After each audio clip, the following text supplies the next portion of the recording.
কি আমাদেরকে জিজ্ঞাসা করেছিলেন কি মাস্ট রুট করা লাগবে কিনা? তো রুট করা লাগবে কি লাগবে না আপনারা কাজের সময় বুঝবেন।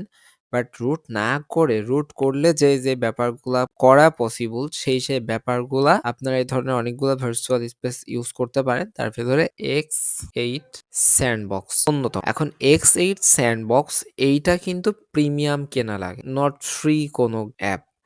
বাট এর অনেক মোডেড অ্যাপ পাওয়া যায় যেগুলো আবার অনেক সময় কাজে লাগতে পারে। তো এটা যখন ডাউনলোড হবে আপনি জাস্ট ডাউনলোডের উপরে ক্লিক করে ইনস্টল শুরু করে দিবেন। তো ইনস্টল হওয়ার পরে কখনো ইনস্টল কোনো অ্যাপ না হতে চাইলে আপনার ইনস্টল এনিওয়ে এই বাটনে ক্লিক করবেন, দেন ইনস্টল হয়েছে আমরা জাস্ট ওপেন করি।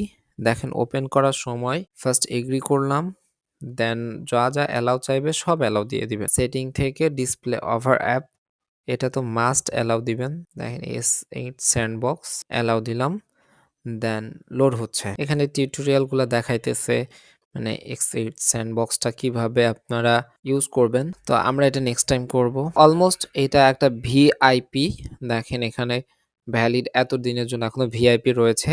এটা একটা মোডেড, এটা কিন্তু মেইন ভার্সন না, এটা একটা মোডেড ভার্সন যেখানে ভিআইপি ব্যাপারটা স্কিপ করা হয়েছে। যদি এই ভার্সন কারোর ডিভাইসে কাজ না করে সেক্ষেত্রে তাদেরকে অন্তত মাত্র কিনতে হবে যে বেশি ডলার দিয়ে বা বেশি টাকা দিয়ে সেটা না, খুবই কম টাকা দিয়েই কিনতে হবে। বাট এই কেনার জন্য যে WeChat Pay, Alipay এই পেমেন্ট মেথড গুলা আসলে অনেক জটিল। দেখেন আপনারা যখন ভেতরে আসবেন এরকম একটা ব্যাপার দেখবেন, যারা নরমালি ওদের সিস্টেম ইউজ করে যারা করবেন তাদের তো অ্যাকাউন্ট লগ ইন করা থাকবে, সবকিছুই থাকবে। এটা দেখেন এই যে এটা এর হোম বাটন, এটা ব্যাক করার বাটন, আর আপনি আপনার ফোনে আবার এখান থেকে যেতে পারবেন। তো দেখেন এটা হচ্ছে সে ফোনের ভেতরে ফোন। তো এখন এইখানে কি থাকে একটু বলি। এখানে কিছু প্লাগ ইন থাকে, অন্তত কিছু প্লাগ ইন আমাদের জন্য খুবই গুরুত্বপূর্ণ। সেটা হচ্ছে রেজুলেশন মডিফায়ার। আপনারা রেজুলেশন মডিফাই করে আপনার ফোনটাকে পিসি এর স্ক্রিন বানিয়ে ফেলতে পারবেন। অন্তত সাইট মনে করবে যে এটা পিসি ইউজ করা হইতেছে, পিসি এর স্ক্রিন।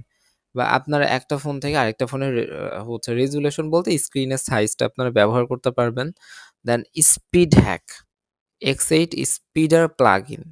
তো এইটা হচ্ছে আপনারা ইউজ করতে পারবেন, স্পিড হ্যাক করতে পারবেন, আপনারা X8 দিয়ে গেম গার্ডিয়ান ইউজ করতে পারবেন। অর্থাৎ বুঝতে পারতেছেন একটা রুট ডিভাইসে যা যা করা যায় সেগুলা করা যাবে। তো আমরা গেম গার্ডিয়ান এবং X8 এর ভেতরে গেম গার্ডিয়ান এবং স্পিড হ্যাক বিল্ট ইন যেটা, এটা কিভাবে ইউজ করতে পারি আমরা সেটা অন্যদিন দেখাবো। আজকে যেহেতু শুধু সেটআপ, আপনি এর ভেতরে হচ্ছে নরমাল আমরা যেখানে আইপি সেটআপ করব সেভাবে এখানে আইপিও সেটআপ করতে পারবেন। কোনো অ্যাপ যদি আপনার ফোন থেকে আনতে হয় আপনি এখান থেকে এসডি কার্ডে চলে আসার পরে আপনার সেই অ্যাপটাতে আসার পরে সিলেক্ট করে আপনি ডান করলে সেই অ্যাপটা এই যে আপনার X8 এর ভেতরে চলে যাবে। আপনি সেটা X8 এর ভেতরে দেখেন এইভাবে প্লে করতে পারবেন। তো দেখেন এই যে ভিডমেট আমার X8 এর ভেতরে চলে আসছে। তো এইটাও খুবই বহুল ব্যবহৃত এবং বুঝতেই পারতেছেন প্রিমিয়াম। তারপরে মানুষ এটা ইউজ করে, কারণ কিছু সময় আপনার গেম গার্ডিয়ানে একটা স্পিড হ্যাক হবে না, সমস্ত সিস্টেম ইউজ করেও হতে চাবে না। বাট একই সময় আপনি সেটা এই ইসল্যান্ডের ভিতরে ইউজ করলে পসিবিলিটি রয়েছে যে এখানে স্পিড হ্যাকটা হয়ে যাবে। তাইলে বুঝতেই পারতেছেন, এবং এখানে বিল্ট ইন স্পিড হ্যাক থাকে, তারপরে এখানে বিল্ট ইন গেম গার্ডিয়ান থাকে, এবং এখানে হ্যাকিং ব্যাপারগুলা ইউজ করার জন্য এই স্পেসটা বা এই ভার্চুয়াল মেশিনটা অনেক জনপ্রিয়, যেটা আমরা পূর্বে বলেছিলাম। ভিডিওগুলো অবশ্যই আপনার বন্ধুদের সাথে শেয়ার করবেন। চ্যানেলে নতুন হয়ে থাকলে অবশ্যই সাবস্ক্রাইব করবেন। সবার জন্য শুভকামনা ব্যক্ত করে আজকের ভিডিওটা আমরা এখানেই শেষ করছি। আল্লাহ হাফেজ।